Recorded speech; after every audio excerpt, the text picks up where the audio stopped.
nuevamente a todos los que nos observan por la red de YouTube. Estamos en un episodio más de lo que es Hablemos de Todos. Y en esta ocasión tenemos a un invitado muy especial que para uno es un pastor, para otro es el apóstol, pero para todos es un gran servidor del Señor. Así que con nosotros está el pastor Felipe Mosquera. Porque esa es barra, que dividieron a hacer. Hay más gente, porque como es el pastor que está aquí hoy. Bueno, pastor, ¿qué nos puedes comentar? ¿Qué nos puede saludar al público? Bueno, Dios le bendiga a todos. Por aquí estamos bien, gracias al Señor. Y bueno, agradecido con Dios por este nuevo día de vida. Y bueno, ya vamos a descansar ya. Y mañana un nuevo día, a seguir la rutina, el trabajo. Servirle al Señor, pues. Ok, yo estuve haciendo una encuesta por las redes sociales sobre las preguntas que ustedes quisieran hacer al pastor Felipe, y algunos me mandaron muchas preguntas, pero esas vienen en un momento. Mientras tanto, pastor, yo quisiera que usted nos conversara quién era Felipe Mosquera antes de ser pastor. Ok. Bueno, antes de ser pastor, pues yo era un jovencito de aquí del pueblo de Venado, sector Las Brisas, ahí donde tenía casa mi mamá.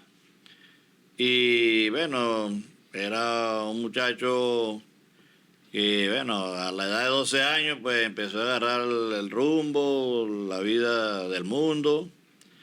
Y bueno, era un joven más, pues en ese tiempo, y bueno, me gustaba. Me dijeron que anduviste en el alcohol, en el cigarro. Bueno, sí, yo tuve vicios, bueno, cigarrillos, cerveza, aguardiente. ¿Y cómo llega Felipe Mosquera al Evangelio? Bueno, eso fue en el año 85. En el año 85 yo estaba por allá en una casa de una señora que llaman Carmen Suárez.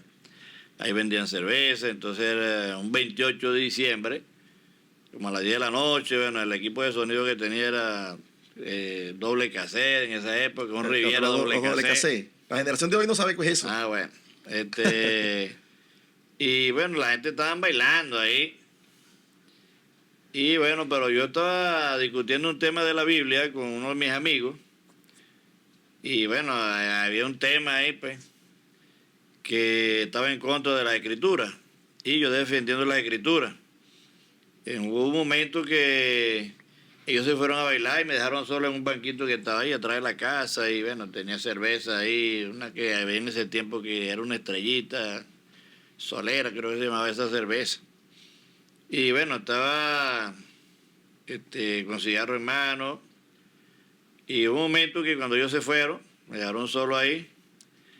Y empecé a reflexionar porque el tema que estamos hablando era de la Escritura, de la Biblia, la palabra de Dios. Allí en plena fiesta, en pleno bochinche. En plena fiesta, sí. Ellos se fueron a bailar para allá con el equipo de sonido que era mío, ¿no? Y entonces ahí parece que el Señor como que me pasó en la mente como una película, algo rápido. Y eso fue cuestiones de segundos, que me veía cuando andaba por ahí molestando a las mujeres ajenas, o sea, todo eso me lo pasó un momentico, sí. Cuando llegaba la madrugada, que mi mamá todavía estaba despierta, 2, 3 de la mañana, y mi mamá esperando a ver qué le había pasado a su hijo, pues. Claro. Entonces, bueno, todo eso pude reflexionar y también en un momento el Señor me hizo entender que yo no podía estar hablando o defendiendo la Escritura en esa condición, pues bebiendo cerveza y fumando. Entonces, ahí ese 28 de diciembre, como a las 10 de la noche del año 85, entonces yo alcé mis ojos al cielo y le pedí a Dios que me ayudara. Le dije, bueno, Señor, perdóname mis ofensas, mis pecados, y bueno, yo quiero cambiar de vida. En ese momento, cuando yo hice esa oración, me fui para allá para donde estaban bailando la gente. Y llegué y le apagué el Riviera doble cassette, pack. Se lo apagué y entonces la gente estaba sorprendida. Y entonces, ¿qué pasó? ¿Qué pasó? Y yo le dije, bueno, lo que pasa es que yo acabo de tomar una decisión, yo de hoy en adelante voy a ser evangélico, le dije. Y esa gente se sorprendieron. Entonces, eso daña el tabú o tira por el piso el tabú que dicen que el que está bebiendo no se acuerda de nada. No, eso es una mentira, o sea, eso es un engaño del enemigo, ¿no? Uno está consciente. Bueno, hay gente que pierde el conocimiento, pero no, yo ahí estaba tranquilo, sabía todo lo que estaba haciendo. Y bueno, la gente, los amigos míos se sorprendieron. Y bueno, te pusiste loco, ¿y qué tal? Bueno. Y bueno, y nadie me quería ayudar a llevarlo porque yo apagué ese equipo ahí, saqué la corneta y me la iba a traer para el ranchito donde yo vivía, como unos 100 metros, 200 metros que vivía yo. Y nadie me quería ayudar, solamente un muchacho que estaba ahí, que me ayudó, que es Loy, ese todavía estaba vivo ahí, un hijo de la señora Carmen Suárez. Sí. Loy, que trabaja aquí en los baños del Pepe. Ese fue el que me ayudó a llevar la corneta para la casa. Y ahí, pastor, ahí cambió y nació el pastor que Ahí nosotros... tuve lo que llamamos ahorita, que ya yo lo entiendo, que se llama el nuevo nacimiento. Ahí fue donde yo tomé una decisión por Jesucristo, a la edad como de 24 años por ahí, era que yo tenía en esa época. Y bueno, ahí tomé la decisión. Eso fue un día sábado, el domingo, cuando amaneció, bueno, yo fui a la iglesia de Valle de Cristo. Bueno, fui a cobrarle a un muchacho que me debió unos cobres. En Valle de Cristo. No era que iba para que me orara. Sí, fui a cobrarle a un hermano que ahorita es Witter Cheyo, de los Cheyos. Entonces, bueno, él me no, vamos, y fuimos por allá a buscar el dinero, que me lo pagó. Pues yo era mesonero en Los Pinos y yo le había fiado una comida. Y él me pagó mi plata. Entonces, estando ahí en la iglesia, me dijo, bueno, ¿por qué no oramos por vos? Pues, ¿qué tal? Bueno, oren pues. Entonces buscamos a Mano Antonio Toyo, que en esa época estaba Mano Antonio Toyo de pastor, y me oraron. Entonces, de ese día yo empecé a congregarme allá en Valle de Cristo. En Valle de Cristo. Ajá. Ah, bueno, pastor, ¿y cómo nace la iniciativa porque ahorita está pastoreando en Las Brisas, cómo nace esa iniciativa de ir a Las Brisas y fundar la obra? Bueno, eso fue después de 4 años de convertido, porque yo cuando llegué a la iglesia, yo me desenvolví rápido en el ministerio, yo era un servidor, siempre estaba sirviendo, limpiando el patio y la cosa. Y siempre, antes que nadie me mandara, yo hacía las cosas, ¿no? Entonces me volví muy rápido en el liderazgo de la iglesia. Y bueno, el hermano Antonio ahí me puso de diácono, todo eso. Y fui presidente de los jóvenes. Y en ese tiempo, pues, estaba el hermano Ricardo Palencia, hermana César, estaban vivos, ya ellos partieron con el Señor. Y bueno, yo veía en mí un liderazgo. Bueno, de ahí, entonces el hermano Antonio Toyo, ¿verdad? Decide, porque para allá para las orillas había una viejita que le quedaba lejos. Le quedaba lejos una viejita de hermana Patricia, hermana Paula. Eso vivían para allá para las orillas. Entonces, el hermano Antonio, para cruzar la Lara Zulia, entonces me habló conmigo para instalarme allá. Pues ahí estaba mi mamá también en ese tiempo. Y bueno, yo decidí que sí, pues. Mi esposa, bueno, le fue difícil porque ella me preguntó antes de casarme que si yo no aspiraba a ser pastor. Y yo le dije que no, pues yo era un líder. Entonces cuando salgo con eso que me van a instalar para allá, esa mujer no quería caminar para allá, hermano. Yo no voy para allá. Pastor, una de las cosas que nosotros tenemos en cuenta es que ahorita la gente critica mucho el pastorado, pero a veces los que critican no conocen la historia por la que el pastor pasa. Uh-huh. ¿Qué ha sido lo más difícil que has vivido, no ahorita, sino en el comienzo cuando comenzaste la obra? Bueno, para mí, yo, bueno, siempre tenía un anhelo por servirle a Dios, pues, y sí hubieron momentos fuertes en el ministerio, porque yo no tenía casa, entonces viviera en la casa de alquilado, me prestaron una vez para vivir por ahí en una pieza. Ya siendo pastor. Ya estando en la iglesia ya, Ya. pero nuevo. O sea, empezando la obra. Empezando la obra. Hablando de empezar de la obra, ¿dónde la comenzaste? Porque ese comienzo es inolvidable. Ok, nosotros fuimos instalados en el corredor de que mi mamá, en la parte de atrás, había una cafetería. Ahí nace la obra. Ahí nace la obra. Ahí me instalaron a mí. El hermano Antonio fue y me instaló ahí como con 7 personas, ancianos. Y entonces entre ellos estaba mi mamá, hermana Patricia, hermana Paula y hermana Colacha Piña, que ella duró un solo domingo, porque ya se me fue para Monterrey. No le gustó el cambio. Entonces un solo domingo y otra pareja por ahí. Entonces total que quedamos como 5 y mi esposa y yo. Se entregaban y se iban a otra... Bueno, también cuando... En ese comienzo fue tremendo porque a veces yo me ganaba una persona, entonces me la llevaban para allá para Monterrey en ese tiempo. Me la arrastraban como yo no tenía iglesia, como no tenía dijo local. alguien, cachicamos trabajando para la Lapa. Bueno, algo así. Pero bueno, Pastor, y nace entonces en la sala de tu mamá. no, En en el la corredor. parte de atrás En la parte había de una atrás. carpintería y ahí donde trabajaba mi hermano Rigoberto.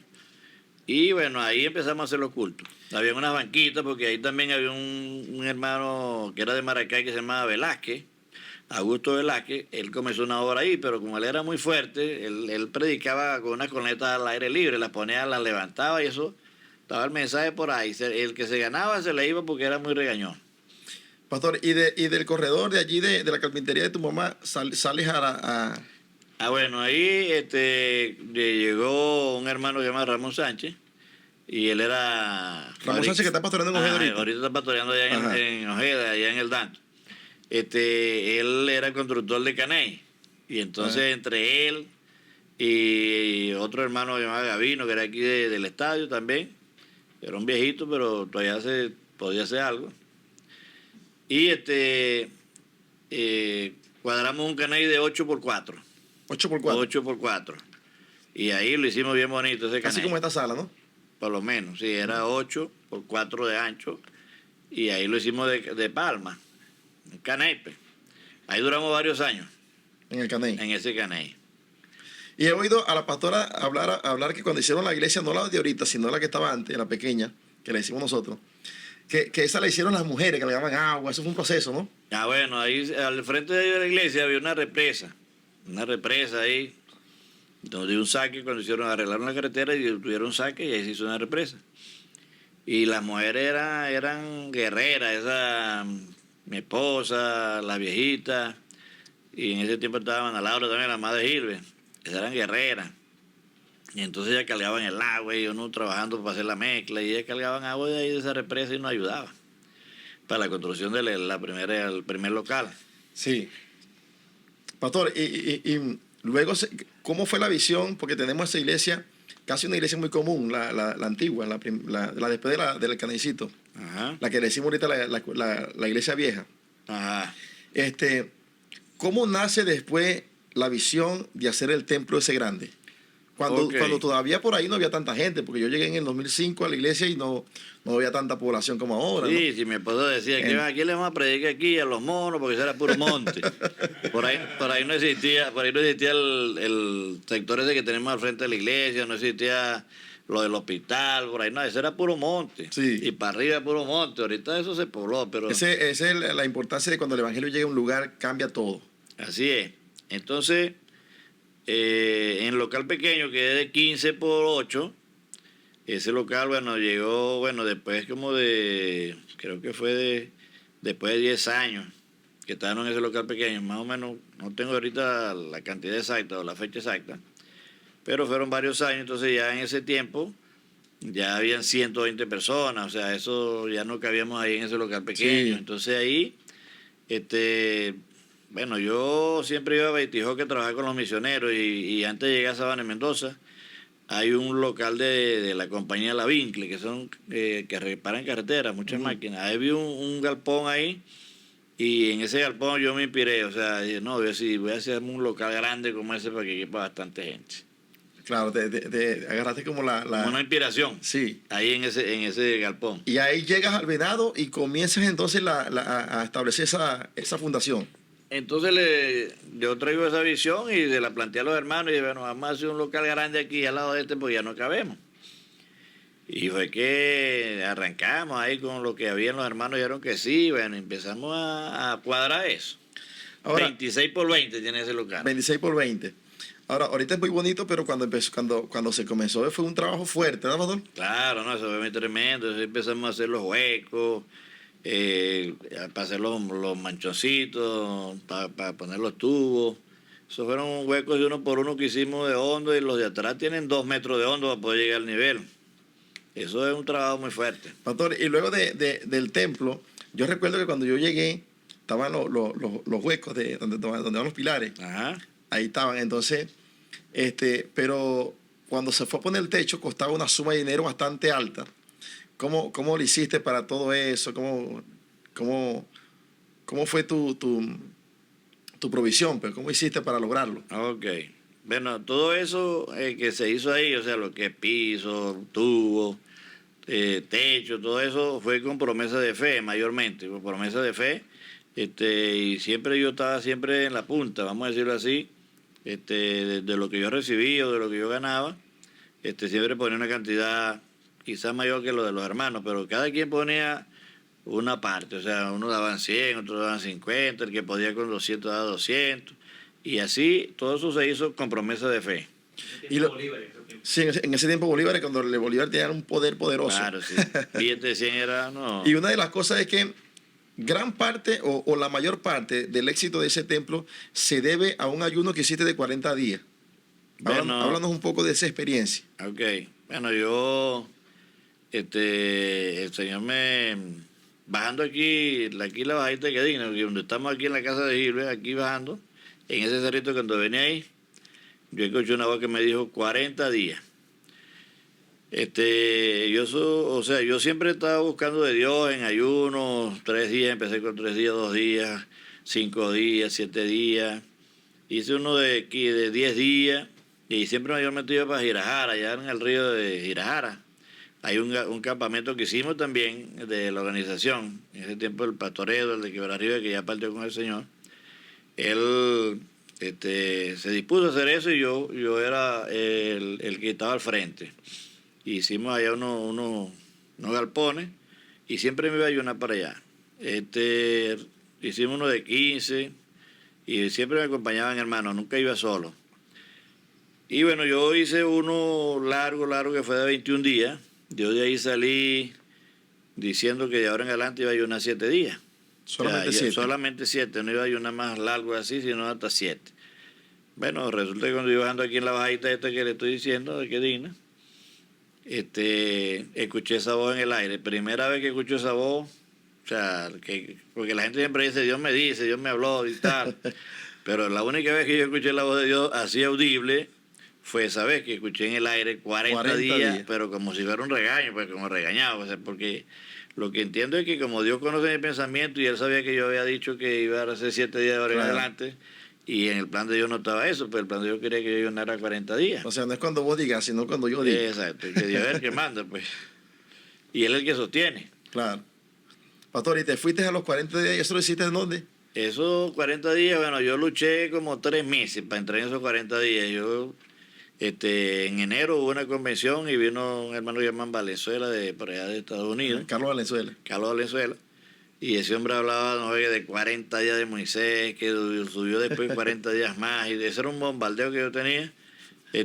Fui para varias partes de campaña, eso era Cruce, escuchar los 40 días por todos lados. Con Gregorio Chirino. El último fue con Gregorio Chirino, una campaña en el Cruce, que fui a esa campaña, entonces Dios le habló a ese hombre, pues, o sea, le reveló que había un pastor ahí, que Dios le había dicho que ayunara 40 días, y él no lo había hecho, pues directamente él dijo, Dios te dice así, que Él es el que te va a sostener. Bueno, de ahí salí yo, hablé con mi esposa y cuadramos la fecha, y yo creo que arranqué en mayo de ese año, no recuerdo ahorita el año, pero hace ya bastante tiempo. Sí, yo creo que fue en el 2007. Bueno. Por ahí así, la fecha. Y te fuiste, pastor, 40 días. Ah, eso lo hicimos en San Pablo. En San Pablo. En la iglesia de San Pablo, donde está el pastor Arcedi. Pastor, ¿y no te dieron ganas en el periodo, entre los 40 y no te dieron ganas como de, no, yo voy a bajar, yo no aguanto ya? No, siempre estuve fortalecido. Yo siempre hasta por teléfono hablaba con los hermanos, a veces llamaba y me pedían oración. Creo que fue Jonathan que te visitó pequeño y no quiso saludarte, ¿no? Ah, Jonathan, en esa época tenía Jonathan como 7 añitos, sería, por ahí, 6 o 7 años. Porque la pastora fue a visitarte, arriba. Tenía 21 días, como 23 días o 21 días de ayuno ya, cuando ellos subieron. Ajá. Y entonces, bueno, eso sí me pegó duro. Esa vez que Jonathan, esa vez fue Monche, el esposo de Manamari. Monche. En la camioneta. Entonces, cuando ya ellos se venían, Jonathan no se quiso despedir mío, porque, no sé, él se fue llorando. Y se montó en la camioneta y no se despidió. Eso me pegó duro. Sí, pero no, en ningún momento yo estuve siempre fortalecido por el Señor, porque había recibido esa palabra que Él me iba a sostener. Sí, cuando el pastor bajó, el hombre, nosotros creíamos que lo íbamos a esperar en una silla de ruedas, en una camilla. El hombre llegó activo, moviéndose para allá y para acá. Pero hubo algo que hiciste después de entregar el ayuno que te perjudicó el estómago. O sea, bueno, porque dicen que la salida de un ayuno de esa magnitud de 40 días es más peligroso que entrar.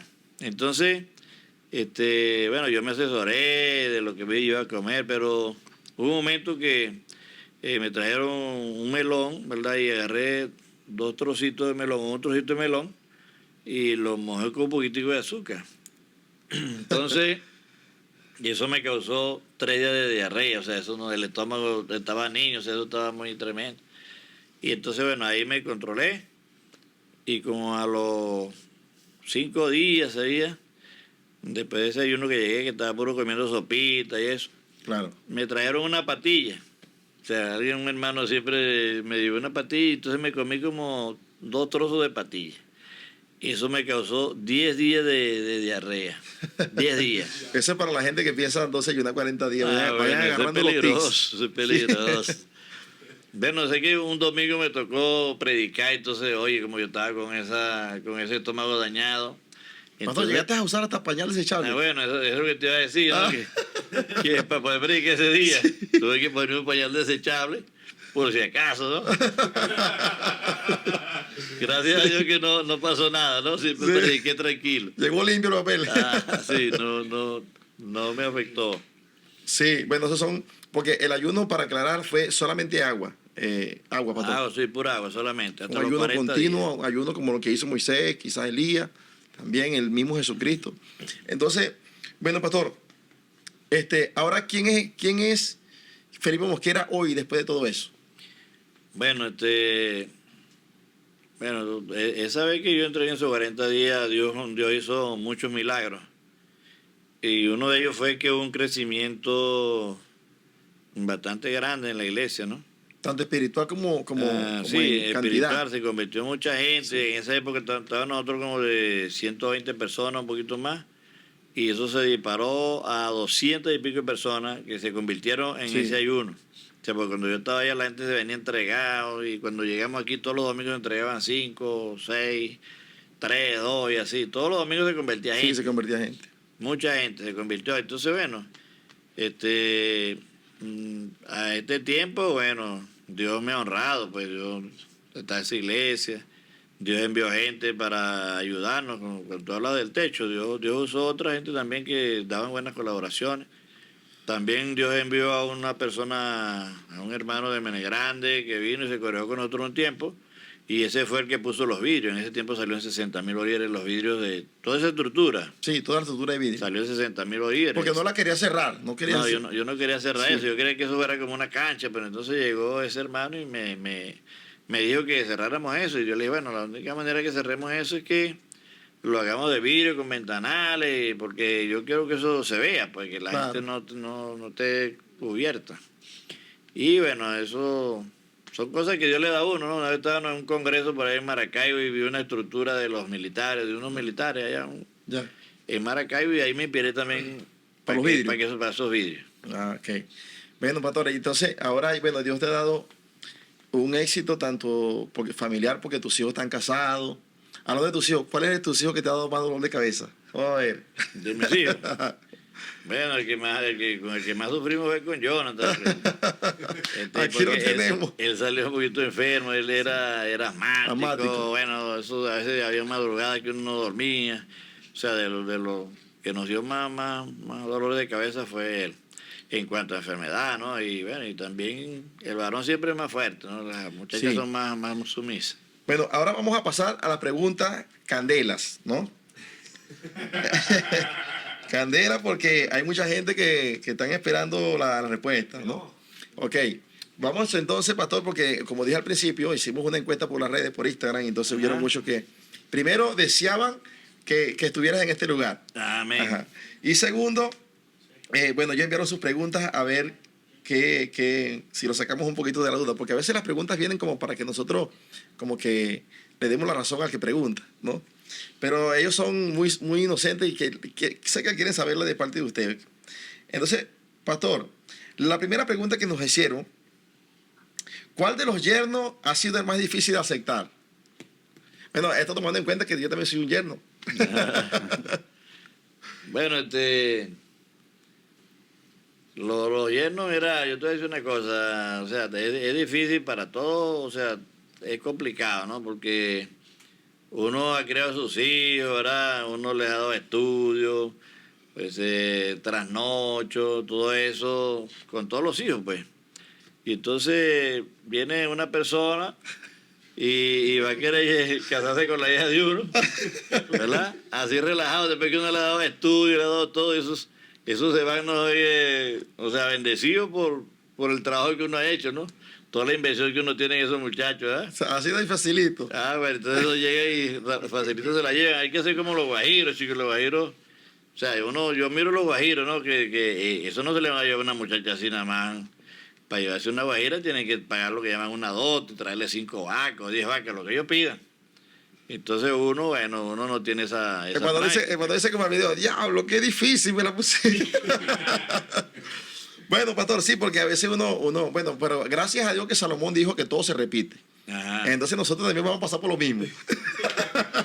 Esperemos que tengamos una mejor bendición. No, pero de todas maneras, o sea que es una bendición, ¿no? Porque Dios es el que le permite a uno tener sus hijos y bueno, y los yernos ahorita al final, al principio todavía no se ha casado con mi esposa, con Catire, ella le costó, ¿no?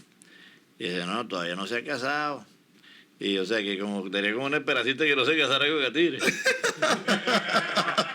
Y con Feli lo mismo, quizás Sí. dice, no, Jesús, bueno, vamos a esperar a ver, porque, bueno, o sea, que nosotros, mi esposa y yo, nunca, porque tuvieron oportunidad de casarse con personas que tenían dinero y eso, pero nosotros no estábamos, nosotros tomamos decisiones de que ellos tomaran su decisión de que con quién se Claro. iban a casar, porque no O sea, respetaron su elección. Pues. Ajá. Claro, siempre y cuando estuviera... que fueran cristianos, porque sí. queríamos era que fueran buenos cristianos. Sí, claro. Y bueno, gracias a Dios que todos los yernos están en el ministerio, pues. Ok. Pastor, la segunda pregunta que nos hacen por aquí es, ¿la salvación se pierde? ¿O una persona puede perderse? Bueno, en la Biblia encontramos que en Hebreo dice que cuidemos esta salvación tan grande, ¿no? Porque el sacrificio que hizo Jesucristo en la cruz fue algo tan grande que dio su vida, derramó su sangre, y dice la Biblia ahí que no la descuidemos, la salvación. O sea, yo creo que la salvación hay que cuidarla. Bueno, Sí. Judas anduvo con Jesucristo y era el tesoro de Jesucristo y el hombre se perdió. Se perdió. Se perdió Judas. Estando con Cristo. Y andaba con Jesucristo, ¿no? El maestro. Entonces hay que cuidarla, pues. claro, hay que cuidarla. Entonces, se pierde o no se pierde, no sabemos, pero es mejor cuidarla por si acaso. Sí, sí. Hay que estar pila con eso. Mejor cuidarla. Ok, pastor. La tercera pregunta que nos hacen por aquí, como miembro de la iglesia, ¿verdad? Yo como miembro de la iglesia, ¿qué puedo hacer yo para animar y apoyar a mis pastores? Bueno, yo creo que todo pastor quiere ver en sus miembros, ¿verdad? Que sean gente, primero que sean santos, ¿verdad? Que se aparten de todo lo malo y, bueno, que sirvan a Dios. O sea, uno se goza como pastor cuando una oveja, ¿verdad? Primero se consagra al Señor, una persona que se congrega. O sea, a uno le agrada como pastor que la gente se congregue, que uno lo vea los domingos ahí, ven. Ajá, y otra cosa que también anima a uno es que esa persona sea obediente, pues, a la palabra de Dios primero y a uno como pastor.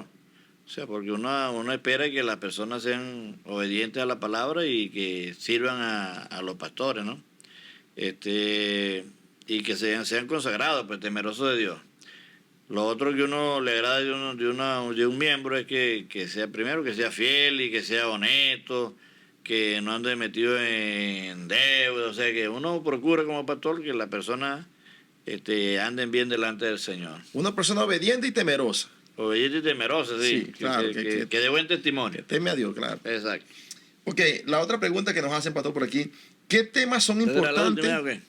No, ya faltan algunas, Ah. pastor. Porque lo que pasa es que tiene que salir a orar por un enfermo como todo pastor. Sí, tengo que... Ok. ¿Qué temas son importantes tratar en la iglesia? ¿Qué tema? Son importantes tratar hoy en día en la iglesia. ¿Cuáles son los temas que más se deberían tratar, lo que más se debería enfocar uno como pastor en una iglesia? Bueno, en este tiempo, porque ya estamos en los últimos tiempos, Yo creo que uno de los temas importantes es hablar de la segunda venida de Cristo, o sea que hay que estar preparado y consagrado, porque si el Señor viene y no nos consigue preparados, se van a quedar. Sí, porque ahorita Dios te va a bendecir, Dios te va a prosperar, viene carro. Ahorita todo es pura bendición, bendición, entonces no hablan de la santidad, no hablan de verdad del temor a Dios. Claro. Entonces es importante, o sea, uno de esos temas tiene que ser de la segunda venida de Cristo. Claro, exaltación. Y que la gente se consagre a Dios, pues. Sí. ¿Qué es lo más difícil de ser pastor? Lo más difícil. Lo más difícil de ser pastor. Bueno, en el pastorado se enfrenta uno a muchas cosas, ¿eh? Muchas dificultades, hay muchas dificultades. Pero al final, bueno, sabemos que Dios es el que nos ayuda. Pero hay momentos difíciles de diferentes índoles, pues. Por lo menos cuando uno trata un caso de una persona que falla en el matrimonio, o sea, son cosas difíciles, Claro. ¿verdad? Que uno tiene que enfrentarlas. La persona cuando se aparta del evangelio también, que uno tiene que buscar y ayudarlo, son cosas que y a veces que uno ama a la gente, entonces uno están al lado de uno y de pronto le quedan mal a uno, pues como pastor, ¿no? Aquí me dieron una pregunta, pastor, muy importante, porque dice, ¿cómo hacer para que la iglesia crezca en número y en madurez? Bueno, yo creo que una de las cosas que es muy importante es la santidad del pastor y de llevar a la iglesia a una vida de santidad. Es la pregunta que me hiciste, ¿verdad? ¿Cómo Sí. es la pregunta? Repetirla. La pregunta es, ¿cómo hacer para que la iglesia crezca en número y en madurez? Bueno, tenemos que evangelizar, o sea, una de las cosas para que la iglesia crezca es que tenemos que predicar. Yo siempre le digo a los hermanos, mire hermano, por lo menos que se gane uno en el año, cada persona. Si cada creyente se gana uno, somos 400, ¿verdad? Y si cada uno en el año se gana uno, serían 800 en Claro. el año. Y si esos 800 se gana uno, serían 1600. O sea, puede crecer, pues esa es una manera de un crecimiento En número, en cantidad. en número. ¿Me dijiste en número y qué más? Y en madurez. Y en madurez, bueno, enseñanza, o sea, hay que enseñarle a la gente lo que es Biblia, lo que es la vida de Jesucristo, del Padre, Hijo y Espíritu Santo, o sea, temas de ese tipo para que la gente sea madura, ¿verdad? Y que sea fiel a Dios, puede crecer en conocimiento, ¿verdad? Claro. Crecer en conocimiento, esa es una de las formas de que se mantiene la iglesia, que la gente sepa dónde está parado, pues. Así es. Bueno, en resumen es discipulando y formando a la gente y también evangelizando para poder crecer. Evangelizando. Si no formamos a la gente, vamos a tener gente inmadura y malcriada en la iglesia. Sí. Pero si la formamos, entonces vamos a tener gente de calidad, que es lo que queremos. Y si evangelizamos, vamos a tener cantidad de gente. Amén, amén. así Entonces, bueno, esto ha llegado a su final. Esto fue lo que llamamos como hablemos de todos. Ya saben que todos los viernes a las 7 de la noche estrenamos nuevo capítulo. No olviden suscribirse, no olviden darle like y dejarnos sus comentarios para apoyarnos. Así que bueno, pastor, gracias por la visita y nos vemos en el próximo episodio. Bueno, Dios me le bendiga a todos los que pueden ver este video. Le bendiga a todos.